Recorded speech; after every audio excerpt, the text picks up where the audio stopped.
सबसे पहले बात करते हैं न्यूयॉर्क टाइम्स की सिएना कॉलेज सर्वे की। न्यूयॉर्क टाइम्स सिएना कॉलेज सर्वे के मुताबिक 7 राज्यों में हैरिस और ट्रंप के बीच काफी करीबी मामला है। स्विंग स्टेट्स का जिक्र शायद। दोनों दलों ने अपनी पूरी ताकत झोंकी। आखिरी दिन तक, आज वोटिंग हो रही, कल तक प्रचार किया दोनों लोगों ने। हैरिस को नेवादा, उत्तरी कैरोलिना और विस्कॉन्सिन में मामूली बढ़त, बहुत जरा सी बढ़त। ट्रंप स्विंग स्टेट एरिजोना में आगे हैं। मिशिगन, जॉर्जिया और पेंसिल्वेनिया में काफी टफ फाइट है, करीबी मुकाबला है। और अगर सब सही तरीके से चलता रहा और अहम राज्यों में जीत का अंतर काफी बड़ा रहा तो परिणाम आधी रात को ही आ जाएगा। ऐसा अगर सब कुछ ठीक रहा तो, एक बड़ा मार्जिन रहा तो, लेकिन ऐसा लग नहीं रहा है जो सर्वेज हैं और जिस तरह की लड़ाई दिख रही है, क्योंकि कमला हैरिस और डोनाल्ड ट्रंप के बीच नजदीकी मुकाबला है। लोगों को तब तक नतीजे का पता नहीं चलेगा जब तक कि कमला हैरिस या डोनाल्ड ट्रंप ज्यादातर राज्यों, खासकर स्विंग राज्यों में महत्वपूर्ण जीत हासिल नहीं कर लेते। आम भाषा में समझिए, क्रिकेट वाली भाषा में, कि आखिरी बॉल वाला मैच है। एक और सर्वे के आंकड़े को भी देख लेते हैं। हमने आपको दिखाया न्यूयॉर्क टाइम्स का आंकड़ा सर्वे का। अब एक और सर्वे दिखाते हैं आपको। यह है डेस मोइनेस रजिस्टर मीडियाकॉम। इसका सर्वे कहता है कि हैरिस ने आयोवा में ट्रंप को पिछाड़ दिया है, पीछे छोड़ दिया। एक स्टेट है यह बदलाव महिला मतदाताओं से आया है। तब क्यों आया? क्योंकि कमला हैरिस अबॉर्शन के पक्ष में है। यूएस में कई स्टेट्स ऐसे हैं जहां महिलाएं अपने हिसाब से अबॉर्शन नहीं करा सकती, बल्कि वहां राज्य का नियम फॉलो करना होगा और अबॉर्शन का अधिकार तक नहीं है। कमला हैरिस कह रही कि महिलाओं को इस स्वतंत्रता है कि वो अपनी बॉडी से जुड़े हुए फैसले खुद लें। ट्रंप इस पर एक तरह से पिछड़ते हुए दिखे थे और यही वजह है कि महिला वोटर्स का मुद्दा यहां पर हावी दिख रहा है। सर्वे में आंकड़ा क्या आएगा दिखेगा कल तक। यहां ट्रंप ने 2016 और 2020 में आसानी से जीत हासिल की थी, लेकिन अब आयोवा में ट्रंप के मुकाबले ट्रंप का जो आंकड़ा वो 44% है, हैरिस को लगभग 47% समर्थन मिल रहा है। यानी कि एक ऐसा स्टेट आयोवा जहां पिछली बार रिपब्लिकन्स ने बढ़त हासिल की थी, इस सर्वे में डेमोक्रेट्स वहां लीड करते हुए दिख रहे हैं। और फैक्टर जिसका हमने जिक्र किया, हो सकता है कि ये अबॉर्शन से जुड़ा हुआ मुद्दा रहा हो। दो बड़े मुद्दे यूएस इलेक्शन में हैं। एक तरफ ट्रंप इमिग्रेशन का मुद्दा, जो अप्रवासी हैं, दूसरे देश के जो लोग वहां रह रहे हैं, वो संसाधनों पर उनका हक हो जा रहा है, वो ज्यादा पैसे ले रहे हैं और अमेरिकी लोगों को उसका हक नहीं मिल रहा है। इमिग्रेशन, ये ट्रंप मुद्दा बनाने की कोशिश कर रहे हैं। दूसरी तरफ कमला हैरिस ने महिलाओं को टारगेट किया और अबॉर्शन का मुद्दा उठाया। आयोवा में अब देखिए आगे, सितंबर में जो सर्वे आया था उससे एक बदलाव भी दिख रहा है। आयोवा में ट्रंप को 4 अंकों की बढ़त मिली थी तब। सितंबर के बाद अक्टूबर आया और नवंबर आते आते यहां एक बड़ा उलटफेर दिख रहा है। लगभग 3% का डिफरेंस जो है वो कमला हैरिस लीड करती हुई दिख रही हैं। ये एक ऐसा स्टेट जहां कमला हैरिस लीड कर रही हैं। तो अमेरिका में सत्ता की चाबी कहे जाने वाले इन 7 स्विंग स्टेट से डोनाल्ड ट्रंप के लिए बड़ी राहत भरी खबर आई है।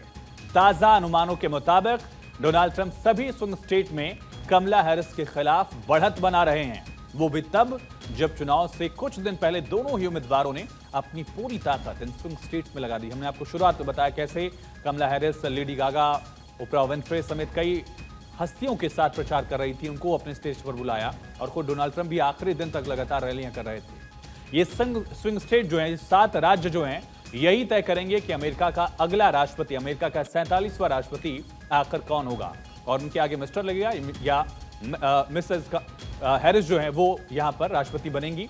एटलस सेंट्रल के सर्वे पर अगर नजर डालते हैं आप, एक और सर्वे देखिए, हमने आपको 2 सर्वे दिखाए, वहां किस तरह से करीबी मुकाबला दिख रहा है।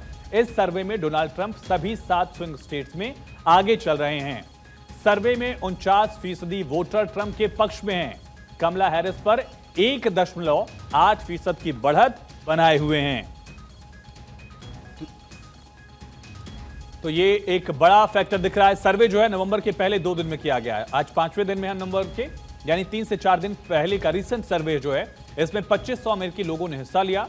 सर्वे में हिस्सा लेने वाली ज्यादातर महिलाएं, दरअसल ये बताया जा रहा है, ये एक चौंकाने वाला फैक्टर हो सकता है अगर ये सर्वे देखिए किस तरह से हमने आयोवा में देखा कि महिलाओं ने दरअसल जो सर्वे है उसके मुताबिक महिलाएं कमला हैरिस के पक्ष में, लेकिन अब जो ये सर्वे हम आपको दिखा रहे हैं एटलस इंटेल का, उसके मुताबिक महिलाएं ट्रंप को भी समर्थन दे रही हैं। यानी इसी वजह से, यही तमाम फैक्टर्स हैं जिसकी वजह से यूएस का ये टफेस्ट इलेक्शन कहा जा रहा है। चुनावी संग्राम अब जब आखिरी मुकाम पर पहुंच गया, एक तरफ लोग वोट कर रहे हैं, दूसरी तरफ इंतजार किया जा रहा है। सभी की नजरें इन 7 स्विंग स्टेट्स पर टिक गई हैं। परंपरागत रूप से चुनाव हारने वाला उम्मीदवार परिणाम की आधिकारिक घोषणा से पहले ही हार मान लेता है, यानी फाइनल आंकड़ा आए उससे पहले ही सरेंडर कर दिया जाता है कि ठीक है हम अपनी हार स्वीकार करते हैं। लेकिन जैसे इंडिया में ईवीएम गड़बड़ है वाला नारा गूंजा हर इलेक्शन में हाल के फिलहाल में, उसी तरह से यूएस में भी एक दिक्कत है, या यूं कह ली कि एक सवाल है। यूएस में डोनाल्ड ट्रंप ने 2020 का जो ऑफिशियल रिजल्ट था उसको आज तक स्वीकार नहीं किया। पिछले चुनाव के नतीजों को आज तक डोनाल्ड ट्रंप गलत बताते आ रहे हैं। यही वजह है कि इस बार जो रिजल्ट होगा, अगर डोनाल्ड ट्रंप के पक्ष में जाता है तो फिर तो ठीक है, क्योंकि डेमोक्रेट्स अपने रिजल्ट को स्वीकार करेंगे, ऐसी अपेक्षा की जा रही है। लेकिन डोनाल्ड ट्रंप के खिलाफ अगर ये रिजल्ट भी गया तो माना जा रहा है कि एक बार फिर से उसी तरह का रिएक्शन दिखेगा। याद करिए 2020 का जो वक्त था, जनवरी का, कैपिटल हिल वाली जो हिंसा हुई थी, किस तरह से यूएस इलेक्शंस के बाद ये सबसे बड़ा, अगर कहा जाए, हिंसा वाला दौर देखा गया था। काफी बलों का इस्तेमाल करना पड़ा था। इस बार भी ऐसी परिस्थितियां क्या होंगी, ये सवाल लोगों के मन में भी है। ट्रंप का ट्रैक रिकॉर्ड जो है वो किसी से छिपा नहीं है। याद करिए 2021 में राष्ट्रपति जो बाइडेन ने उनको हराया था, लेकिन वो हार नहीं मान रहे थे। जिस तरह का कांटे का मुकाबला है हैरिस और ट्रंप के बीच, उससे ये संभावना भी बन रही है कि ट्रंप अगर हार जाते हैं तो वो अपनी हार नहीं मानेंगे, आसानी से तो कतई नहीं मानेंगे, क्योंकि पिछले चुनाव में जो नतीजे थे उसको अभी तक उन्होंने स्वीकार नहीं किया है। अगर ट्रंप हारते हैं तो वो जरूर इसे कानूनी चुनौतियां देंगे, और यही वजह है कि दोनों दल चुनाव तो लड़ ही रहे हैं, एक लॉयर्स की फौज खड़ी कर चुके हैं, जहां वकीलों की ये फौज कुछ भी रिजल्ट हो, बहुत संभावना ये कि इसको चैलेंज करेंगे। हैरिस भी अगर हारती हैं तो काफी नजदीकी मुकाबला होने वाला है। और अमेरिका में कई जगह स्टेट्स में ऐसा एक कायदा है कि अगर बहुत क्लोज फाइट है, 200-300 वोटों का फासला है, तो ऑटोमेटिक वहां रिकाउंटिंग की एक परंपरा रही है, एक कायदा है, तो वहां रिकाउंटिंग वाला स्टेट भी दिख सकता है। अमेरिका में अर्ली वोटिंग की सुविधा भी है। करोड़ों लोग मतदान कर चुके हैं। आधे 16 करोड़ से ज्यादा वोटर है अमेरिका में सिलेक्शन में। 2022 का जो आंकड़ा था उस वक्त तक 16 करोड़ 10 लाख से ज्यादा वोटर थे अमेरिका में। 8 crore voters already vote cast कर चुके थे, और 8 करोड़ वोटर जो है उनके पास मौका है अब अपना वोट कास्ट करने का।